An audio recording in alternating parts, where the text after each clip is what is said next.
An interesting proposal came forward this week that would help some of your rural school districts. Tell us a little bit more about that. Well, this is a bill that I think is going to interest a lot of folks back home. The single largest issue I hear about from people back home is how we use lottery funds for everything but education. And what this bill does is it takes the cash out of that lottery fund, a portion of it, not the whole thing, but a portion of it, and turns it into bonds that schools can use to retrofit their classrooms, to allow classrooms to be bigger, house smaller groups of students. The neat thing about it is it actually is getting spent on education, which again, folks back home just get driven crazy every time they think about it, because that's what it was designed to be used for.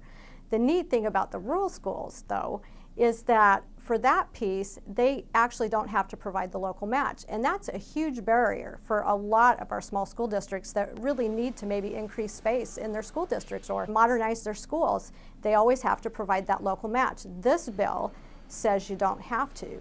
It's going to be a long-term commitment over 25 years, and the best thing about the whole deal, there's no increased taxes.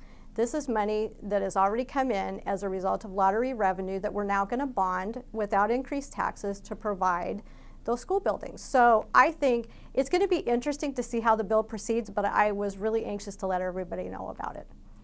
Give us an update on your hydro bill. Is that still moving through the legislative process?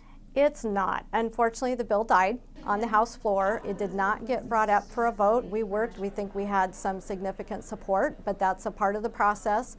The Senate bill came over from the House, so I thought we'd have another chance at it, and unfortunately it died in committee too.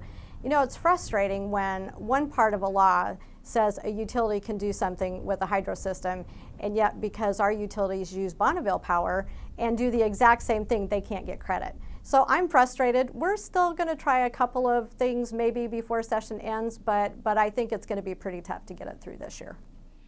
This week was Budget Week in Olympia, where we got our first look at the House and Senate proposed supplemental budgets. What are your initial thoughts? Well, my initial thoughts are I think we might get done on time without special session. Now, I say that the House has its own budget, the Senate has its own budget. They're really pretty close. And they don't increase taxes, they don't use fund transfers or other gimmicks to get there.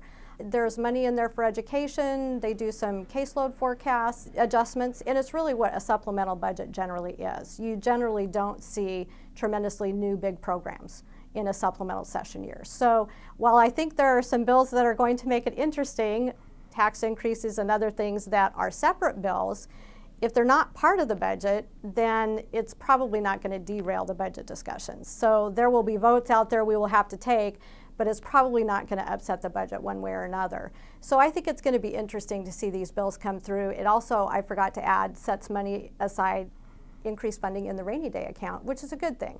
Because the recession, we still haven't recovered from that, and the economy is still kind of tepid. So it's going to be interesting to see how the budgets go, but they're really pretty close. So I'm pretty hopeful that we'll probably get out of here on time, which is a great thing for the taxpayers.